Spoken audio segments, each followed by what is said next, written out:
Bueno, vamos a conversar con el asambleísta Javier Ordóñez. El asambleísta ahora mismo lidera un proceso de fiscalización en la Asamblea Nacional contra el alcalde de Quito, Pavel Muñoz, iniciado formalmente ya el 20 de enero, una fiscalización que no ha estado exenta de cuestionamientos y que el mismo alcalde de Quito, Pavel Muñoz, ha calificado este proceso como un show, una cortina de humo.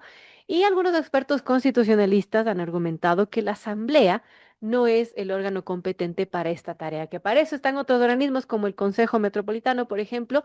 Asambleísta, buenos días, bienvenido. Y bueno, ¿cómo responde usted a estas acusaciones, a la percepción de que la fiscalización tiene más bien motivaciones políticas más allá de la transparencia? Bienvenido y gracias por estar aquí. Muy buenos días, muchísimas gracias por la invitación. ¿Cómo lo veo? Como que es lógico, ¿no? El ratón siempre se queja de que el gato no le deja hacer travesuras.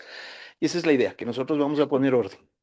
Ahora, ¿es legal eso? ¿Qué nos puede comentar sobre la base legal exacta que faculta a la Asamblea Nacional, específicamente a la Comisión de Relaciones Internacionales, para fiscalizar a un gobierno autónomo descentralizado, como es el caso del municipio de Quito? Esto a pesar de las críticas que señalan que hay una invasión de competencias. Ok, esto es importantísimo y para quienes nos escuchan.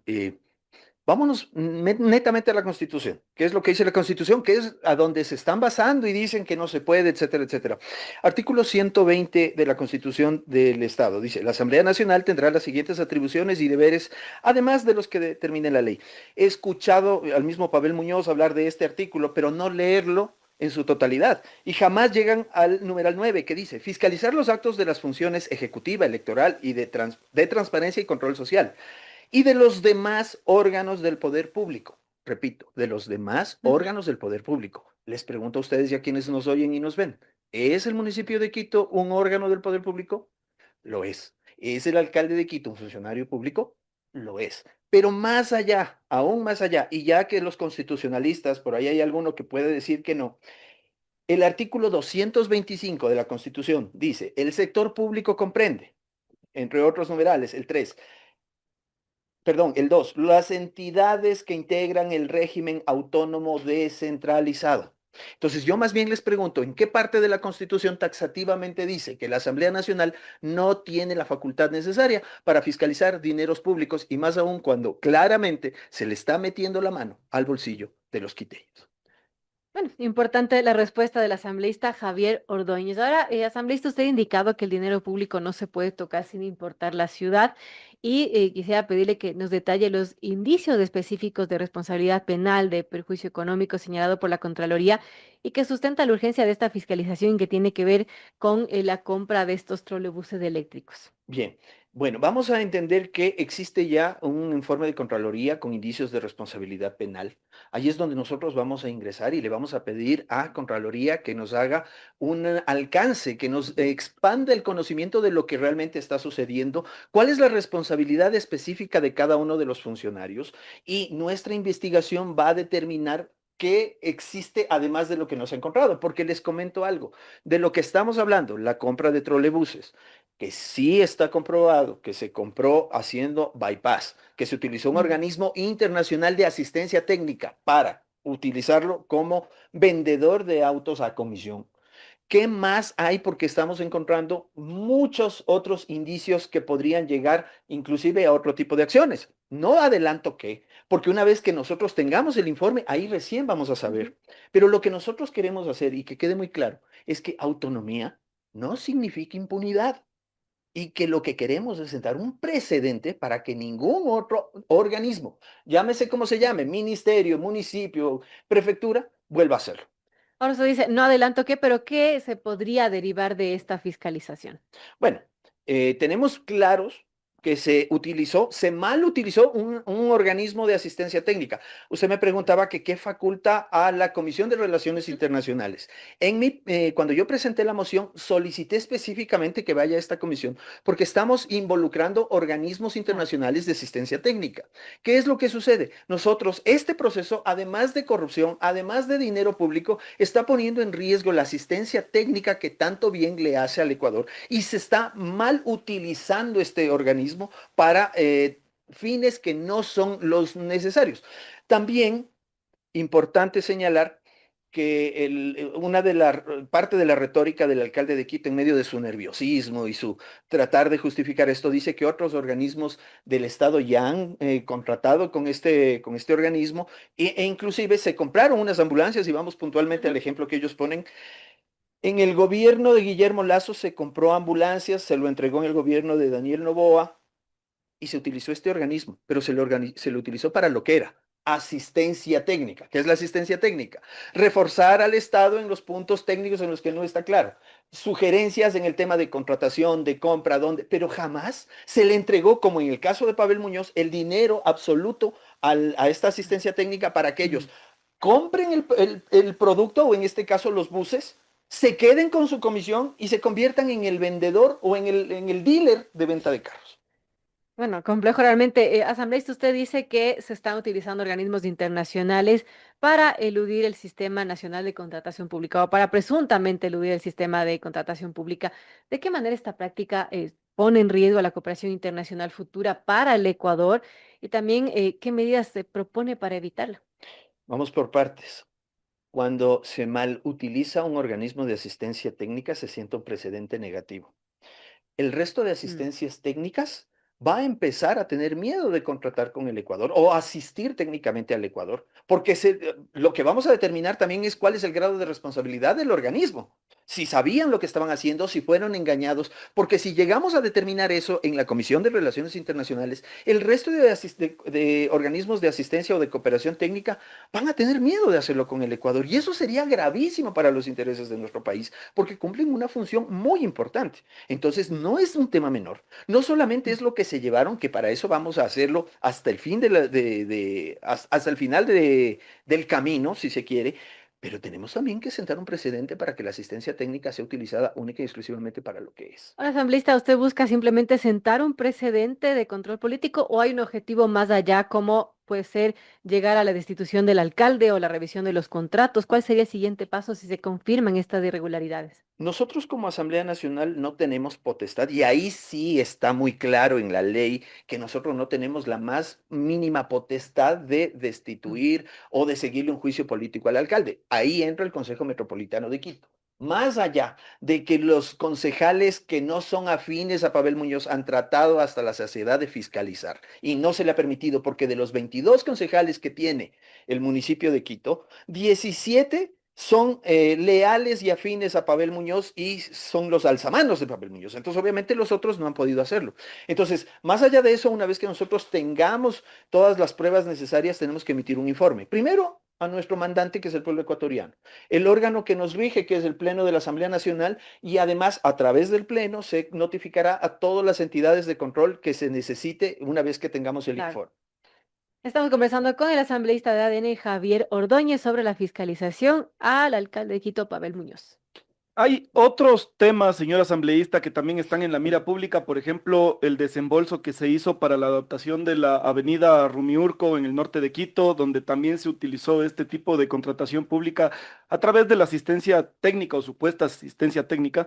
A la final eso no resultó en una remodelación y el PNUD, en este caso, se queda con más de 2 millones de dólares del presupuesto asignado, que era más de 30 millones. ¿También se están fiscalizando este tipo de obras o se están centrando ahora solo en los trolebuses? Como les había dicho, esta es la punta del ovillo. Y más allá de eso, lo que nosotros vamos a determinar es y encontrar el modus operandi que usted mismo lo está Mm. señalando. Hay algo importantísimo que no había mencionado. Nosotros seguramente si encontramos vicios o huecos legales para poderlo hacer, vamos a tener que hacer las reformas de la ley necesarias. Ahí la importancia. Está utilizándose otra, otra institución, pero en el caso que usted menciona no es el PNUD, ese tema no es el PNUD, el PNUD entra en el tema de los recolectores de basura. Acá se intentó, para lo que usted menciona, otra vez utilizar a la UNOPS, pero la UNOPS vio y entendió que algo malo estaba pasando y ¿saben qué hicieron? Devolvieron el dinero porque ya le iban a cambiar, le iban a ascender, le iban a cambiar de vendedor de carros a ejecutor de obra pública. Entonces, como vieron que esto no está Mm. bien, devolvieron el dinero, pero ¿saben qué sucedió? Se quedaron con la comisión. Sí. Entonces, por lo menos, y ya les voy a hablar del tema porque, ay, es que es tantas cosas que realmente indignan. La retórica correísta dice que han comprado unos bonitos trolebuses, lindos, pintaditos, que otras ciudades quisieran. Esos trolebuses están tan desactualizados que en el mundo solo dos ciudades los usan, Querétaro y Ecuador, y Quito puntualmente. ¿Y por qué? Porque esos buses, al ya no tener fabricación en línea, no van a poder tener repuestos a futuro. O sea, estamos comprando una linda chatarra, pero por lo menos ahí tenemos chatarra. En el otro tema que usted menciona, no vamos a tener que reclamar porque ni siquiera llegaron a elaborar, o sea, les dimos plata, se quedaron con comisión, devolvieron un poquito de la plata y ¿a quién le reclamamos? Eso es corrupción y eso no lo podemos permitir. Y en el tema de los recolectores de basura, ahí sí entra el PNUD, pero igual es un tema que nosotros vamos a tener que analizar porque, si bien es cierto, empezamos el tema de la fiscalización en la compra de trolebuses, si encontramos que esto es un modus operandi, tenemos que señalarlo.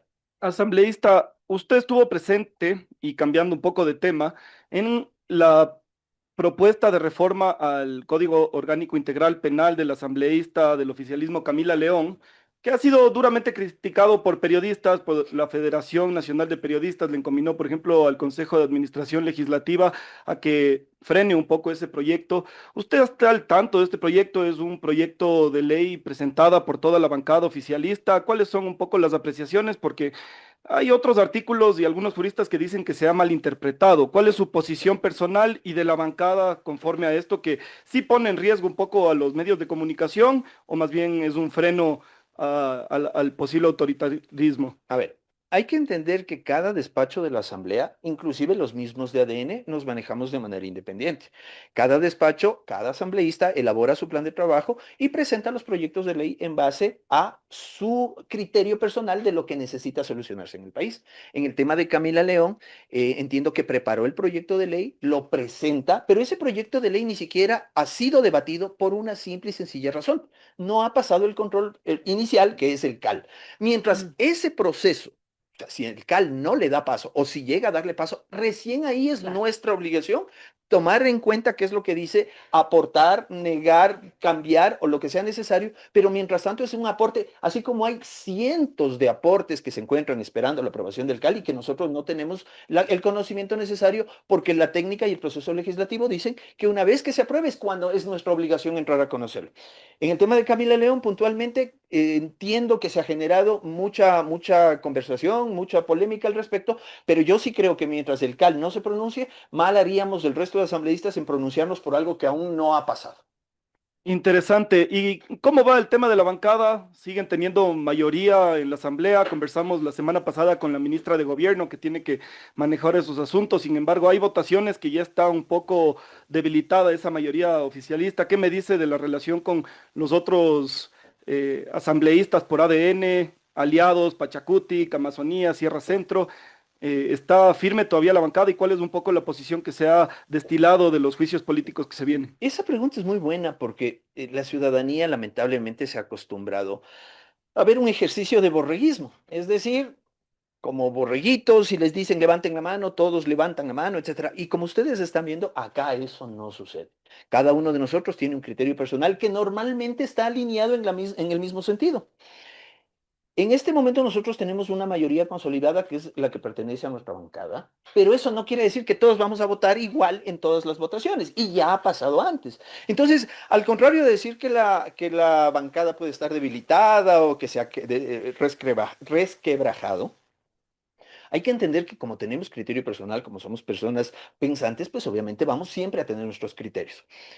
La prueba de que nosotros estamos con la mayoría firme y sólida es que en el cambio del orden del día, que antes nunca había pasado porque no tenía un norte concreto, y esta vez gracias a poderlo haber presentado plenamente, haber sido sólido, recibimos el apoyo de la mayoría, 79 votos, y así se pudo dar paso a este cambio del orden del día que derivó en la fiscalización que empezamos. Entonces, sí le pido a la ciudadanía que entienda que nosotros tenemos criterio propio, que eso es lo que ustedes nos han reclamado y que siempre vamos a mantenernos así. Pero también por ahí, cada vez que pasan este tipo de cosas, salen asambleístas mal dormidos como González, el disque jefe de la bancada correísta, que no lo es, sino realmente la maneja Viviana Veloz, a decir que ya está consolidando una nueva mayoría. No consolida ni su casa, no consolida ni su bancada y van a consolidar una mayoría de gente que piensa. Eso no pasa. Nosotros estamos firmes. Acá, asambleísta, ¿cuál va a ser la agenda para este 2026 de ADN? ¿Qué se espera presentar? ¿Qué procesos de fiscalización esperan también tener? Cuéntenos un poco.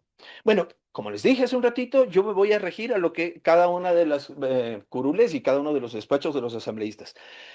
Mi despacho en este momento está presentando, y ya lo mandamos a revisión, 3 proyectos de ley que van a beneficiar. Yo me debo a los ecuatorianos en el exterior, además de deberme a los Ujú. ecuatorianos en el territorio.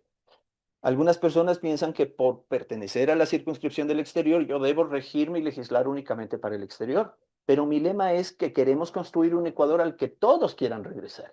Entonces necesito también legislar para que el país esté en mejores condiciones. Estamos trabajando en el tema de la ley de tráfico de personas, tráfico ilícito de personas y trata de migrantes. Entonces, estamos presentando una reforma, la estamos tratando también algo que se presentó antes en la Comisión de Relaciones Internacionales y Movilidad Ujú. Humana. Estamos presentando también 2 reformas a la ley de defensa de ecuatorianos en el exterior para que podamos apoyarles a ellos en temas legales. Y algo importantísimo, estamos trabajando en la ley de repetición. ¿Vieron cómo saltaron como canguil cuando empezamos a hablar de la ley de repetición? ¿Saben por qué? Porque si ahora determinamos que ellos Claro. metieron la mano para llevarse plata de Quito, si hay una ley de repetición endurecida como es la que yo estoy proponiendo, ya no paga el país, ya no pagan ustedes, ya no paga el señor que me abrió la puerta, ya no la paga la señora que nos vende en la tienda, sino paga el que se llevó o el que permitió que se lleven la plata. Eso no les gusta y ahí es cuando saltan. Bueno, y finalmente, asambleísta, hay un segundo intento del correísmo por llevar a juicio político a 5 integrantes del Consejo de Participación Ciudadana. En el segundo intento, obviamente, falló. Este 23 de enero se dice que la razón es la inconsistencia de firmas. ¿No hay una idea de que esto no se quiere llevar a juicio político? ¿Cómo ve usted este caso? Lo mismo decían con el tema de Godoy, ¿no? Decían que no queremos llevarle, y ahí está el juicio político. ¿Quién lo llamó a comparecer? Nosotros, ADN.